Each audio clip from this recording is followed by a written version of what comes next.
ಆಗಿರೋ ತಪ್ಪನ್ನ ಸರಿ ಅಂತ ವಾದಿಸ್ಬಿಟ್ರ ಸೋನು ನಿಗಮ್. ವಿವಾದಕ್ಕೆ ಫುಲ್ ಸ್ಟಾಪ್ ಇಡೋ ಯತ್ನದಲ್ಲಿ ಸೋತು ಬಿಟ್ರ ಸೋನು.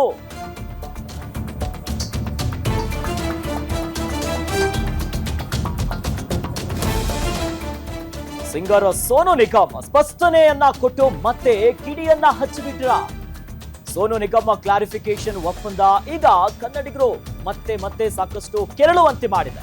ನಾನು ಭಾಷೆಗೆ ಅಪಮಾನ ಮಾಡಿಲ್ಲ ಅನ್ನೋದಾಗಿ ಗಾಯಕ ಹೇಳುತ್ತಿದ್ದಾರೆ. ಆದ್ರೆ ಬೆಲ್ಗಾಂ ದಾಳಿಗೂ ಕನ್ನಡಾಭಿಮಾನಕ್ಕೂ ಏನು ಸಂಬಂಧ? ಇಡೀ ಕನ್ನಡಿಗರನ್ನ ಎಳೆದು ತಂದಿದ್ದು ಯಾಕೆ ಅಂತ ಪ್ರಶ್ನೆ ಮಾಡಲಾಗ್ತಿದೆ.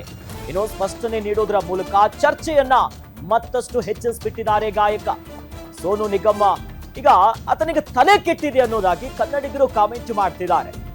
ಕಾರ್ಯಕ್ರಮ ಒಂದರಲ್ಲಿ ಕನ್ನಡ ಅಂತ ಹಾಡು ಕೇಳಿರೋ ವಿಚಾರವಾಗಿ ಪಹಲ್ಗಾಮ್ ಉಗ್ರರ ದಾಳಿಗೂ ಮತ್ತು ಈ ಕನ್ನಡಿಗರು ಹಾಡು ಕೇಳಿರುವಂತ ವಿಚಾರವಾಗಿ ಒಂದಿಷ್ಟು ಎರಡನ್ನ ಮಿಕ್ಸ್ ಮಾಡಿ ಹೇಳಿಕೆಯನ್ನ ಕೊಟ್ಟು ವಿವಾದಕ್ಕೆ ಸಿಲುಕಿದ್ರು. ಅದಾದ್ಮೇಲೆ ಸ್ಪಷ್ಟನೆ ಕೊಡೋದಕ್ಕೆ ಮತ್ತೊಂದು ವಿಡಿಯೋ ಮಾಡ್ತಾರೆ ಗಾಯಕ ಸೋನು ನಿಗಮ್. ಅಲ್ಲಿ ತಾನೇ ತಾನೇ ತಿಂದಾನ ಅನ್ನೋ ನಿಟ್ಟಿನಲ್ಲಿ ಒಂದಿಷ್ಟು ಸ್ಪಷ್ಟನೆ ಕೊಟ್ಟಿದ್ರೆ ಸೈಲೆಂಟ್ ಆಗ್ತಿತ್ತು. ಬಟ್ ಮತ್ತೆ ತಾನು ಕೊಟ್ಟಿರುವಂತ ಸ್ಪಷ್ಟನೆನೇ ಈಗ ಕಿಡಿ ಹಚ್ಚುವಂತೆ ಮಾಡಿದೆ. ಹೀಗಾಗಿ ಕನ್ನಡಿಗರು ಫುಲ್ ಕ್ಲಾಸ್ ತೆಗೆದುಕೊಂತಿದ್ದಾರೆ. ಈತ ಕನ್ನಡದಲ್ಲ ಹಾಡಬಾರ್ದು ಇನ್ಮೇಲೆ, ಇನ್ನು ಸುಮ್ಮನೆ ಇರೋದನ್ನ ಬಿಟ್ಟು ಇರ್ಲಾರ್ದೆ ಇಂಥದ್ದೆಲ್ಲ ಮಾಡ್ತಿದ್ದಾರಲ್ಲ, ಸೋನು ನಿಗಮ್ಗೆ ತಲೆ ಕೆಟ್ಟಿದೆ ಅನ್ನೋದಾಗಿ ಕಮೆಂಟ್ಗಳ ಮೇಲೆ ಕಮೆಂಟ್ ಬರ್ತಾ ಇದೆ. ಓದೋಕ್ಕಾಗ್ತಿಲ್ಲ, ಇಲ್ಲಾಂದ್ರೂ ಓದ್ತಾ ಇದ್ದೆ. ಬಹಳ ದೃಶ್ಯಗಳು ನಿಮ್ಮ ಮುಂದೆ ಇದೆ. ಯಾವ ರೀತಿಯಾಗಿ ಈಗ ಕನ್ನಡಿಗರು ಕೆರಳಿದ್ದಾರೆ ಈ ಹೇಳಿಕೆಗಳಿಗೆ. ಮಾಡಿದುವಂತ ಮಾತು ತಪ್ಪಾಗಿದೆ, ಹಾಗಲ್ಲ ಹೀಗ ಅಂದಿತ್ತು ಅನ್ನೋ ಒಂದು ಕ್ಷಮೆ ಕೇಳಿದ್ರೆ ಸ್ವಲ್ಪ ಮಟ್ಟಿಗೆ ಸರಿಯಾಗ್ತಿತ್ತು. ಇಂಥ ಮಾತುಗಳು ತಪ್ಪು.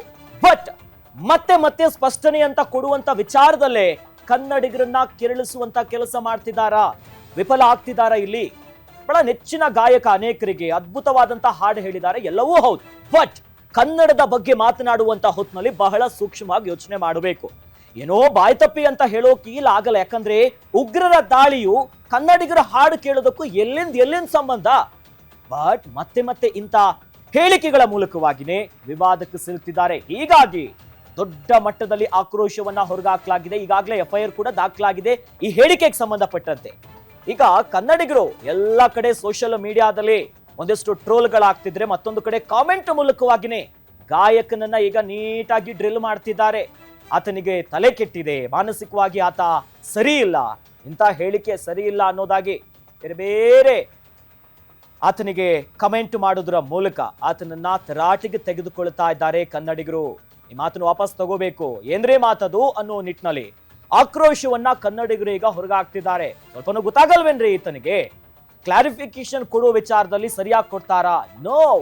ಮತ್ತೆ ಆಡುವಂತ ಮಾತಿನ ಶೈಲಿ, ಹೇಳಿರುವಂತ ಸ್ಪಷ್ಟನೆಯ ವಿಚಾರಗಳೇ ಮತ್ತೆ ಇನ್ನಷ್ಟು ಈ ವಿವಾದಗಳಿಗೆ ತುಪ್ಪ ಸುರಿಯುವಂತ ಕೆಲಸವನ್ನ ಗಾಯಕ ಮಾಡ್ತಿರೋದು ಬಹಳ ಕ್ಲಿಯರ್ ಆಗಿ ಗೊತ್ತಾಗ್ತಾ ಇದೆ. ಹೀಗಾಗಿನೇ ಈಗ ಇನ್ನು ಮುಂದೆ ಆತ ಹಾಡಬಾರ್ದು, ಕನ್ನಡದಲ್ಲಿ ಇಂಥವ್ರು ಬೇಡ, ನಮ್ಮಲ್ಲೇ ಅದ್ಭುತವಾಗಿರುವಂತ ಗಾಯಕರಿದ್ದಾರೆ ಅನ್ನೋ ನಿಟ್ಟಿನಲ್ಲಿ ಕನ್ನಡಿಗರು ಈಗ ಫುಲ್ ಕ್ಲಾಸ್ ತೆಗೆದುಕೊಳ್ತಿದ್ದಾರೆ. ಒಟ್ನಲ್ಲಿ ಸೋನು ನಿಗಮ್ ಮತ್ತೊಂದು ಬಾರಿ ಕ್ಲಾರಿಫಿಕೇಶನ್ ಕೊಡ್ತಾರ, ಏನ್ ಮಾಡ್ತಾರೆ ನೋಡಬೇಕು.